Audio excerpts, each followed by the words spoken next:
Yo, what's up guys? For today's video nga pala guys, dito tayo ngayon sa Local Daddy guys. Isa nga pala itong tattoo shop guys. Ayan o, Art and Music. Tattoo artist nga pala natin nito si Yopski or si Wainwright guys. Isa nga pala siyang rap artist or R&B music artist guys. So, pakinggan niyo yung mga music na ginagawa na music video. Guys, ito nga pala, meron tayong mga gloves, some sanitize dyan. Ito yung tattoo machine natin guys, wireless tattoo machine. Tapos ano ba, yung mga needle, nandito din. Tapos ito yung mga ginagamit nating ink dito sa Local Daddy guys. So yeah, pag mga gusto nyo colored or black and white, gray, andito lang guys. Tapos meron tayong ginagamit dito na stencil printer guys. So ito, para hindi na siya mahirapan guys sa paglapat ng tattoo or design na gusto nyong ilagay sa balat nyo guys. So ito, meron tayong color dito guys. Kaya meron tayong mga ano ba tawag dito? Yung palhati lang. Basta yan, half sleeve bob. Ayan, gray, yan sa paa. Yan, ganyan, tingnan yung mga design. Ba, gusto nyo yan sa likod, mga trip na dyan guys. Tapos eto nga pala yan, si Yopski yan guys. Ito nga pala yung tattoo shop niya, yung Local Daddy sa loob guys.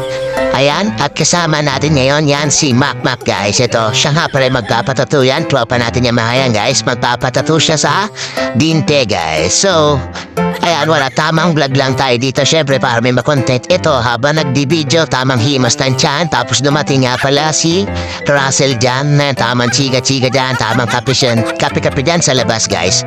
Yung Local Daddy nga pala, guys, malapit lang yan sa Lyceum of Alabang, guys. So, kasama lang yan dito. Kasama yan ng Pag-ibig Cafe. Pag nagutom ka, pwede kang mag-food trip dito, guys. Na kape, or syempre gusto mo na sandwich or bread, meron sila dito available yan. Mga latte or mocha, guys. Ito nga pala yan. So, ayan, sinisimulan nila yan. Parang halos lining lang muna. Siyempre, simula sa lining tapos shading, guys. Ito, simple nga na pala yung tattoo niya. Trip niya to yung seahorse, guys. Ayan, sea creature din gusto niya. Pero nagpatattoo rin siya ng Medusa. Ayan, sa dulo sa likod. Nung isang araw, guys. So, panoorin ito. Yung Pag-ibig Cafe and Local Daddy.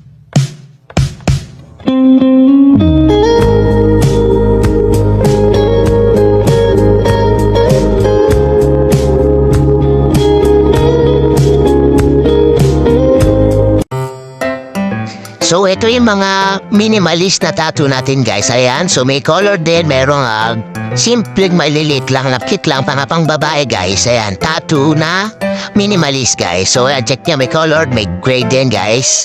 So, hanggang dito na lang, guys. Ayan na po, tapos na yung seahorse natin, guys. Pa-like and share ng video na to, guys. Hanggang dito na lang. Paalam. Salamat. Bye-bye.